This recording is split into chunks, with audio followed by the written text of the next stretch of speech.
Mereka, Indonesia terlalu kuat saat ini. Sepak bola 11 lawan 1 adalah kegagalan bagi mereka.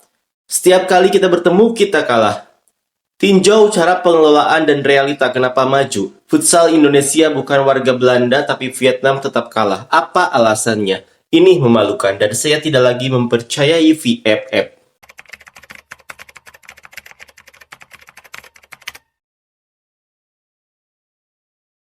Timnas Indonesia benar-benar membuktikan jika mereka adalah mimpi buruk bagi Vietnam. Di semua kompetisi yang mereka jalani total sudah 5 kali Timnas Indonesia dan Vietnam bertemu di semua kompetisi, dan saat itu Vietnam tidak pernah mendapatkan satu kali pun kemenangan. Dan lebih parahnya lagi, tak pernah mencetak satu gol pun.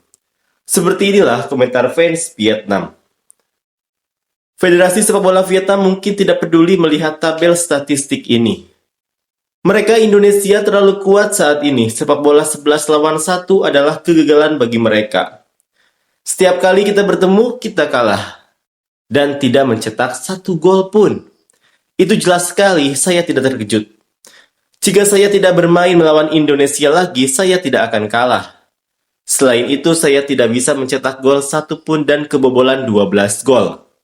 Satu gol terhormat dalam 5 pertandingan, belum lagi kemenangan. Tidak sulit dipercaya, cukup latihan dan biasakan.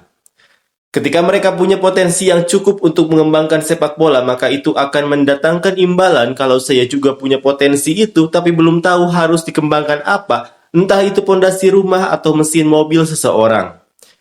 Tak begitu sulit dipercaya, 5 tahun lalu Indonesia juga ikut berjuang dan kalah saat bertemu Vietnam. Sepak bola seperti kehidupan, selalu mengalami pasang surut. Anda harus menerima kenyataan setiap saat untuk maju, dan saat ini sepak bola Vietnam kalah dengan Indonesia. Benar sekali, orang-orang ada masanya kuat dan ada masanya lemah. Dulu, Jerman sangat kuat, bahkan ketika bertemu Jepang. Saya tidak lebih baik dari Indonesia, dan futsal bahkan lebih buruk lagi. Kegagalan total kini Vietnam merasa Indonesia seperti Thailand versi 2.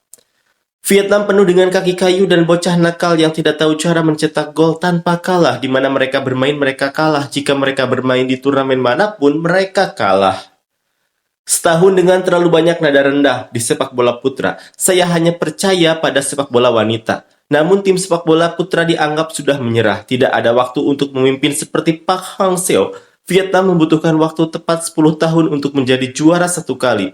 Tahun 2008, tahun 2018, mungkin harus menunggu hingga 2028 untuk menjadi juara.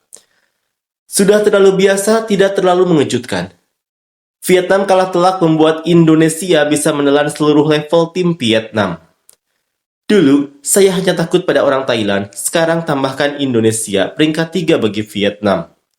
Dengan kekuatannya saat ini di Piala AFF, takut tak mampu mencapai babak semifinal.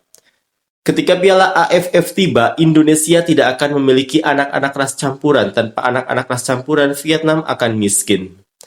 Yang penting adalah uang. Ketua Federasi Indonesia adalah seorang miliarder yang menginvestasikan uang. Semua 5 pertandingan mencetak 0 gol, ini kelasnya. Tuan-tuan VFF masih bertepuk tangan dan menggoyangkan pahanya. Sepak bola Vietnam berada di jalur yang benar, menunggu untuk berpartisipasi di Piala Dunia. Laga terakhir Piala ASEAN juga menjadi laga terakhir, menang atau kalah. Belum diketahui apakah Vietnam akan bertemu Indonesia 10 tahun mendatang. Tidak ada yang sulit dipercaya, menjadi lebih rendah berarti menjadi lebih rendah, tidak disajikan. Tinjau cara pengelolaan dan realita kenapa maju. Futsal Indonesia bukan warga Belanda, tapi Vietnam tetap kalah. Apa alasannya? Ini memalukan dan saya tidak lagi mempercayai VFF.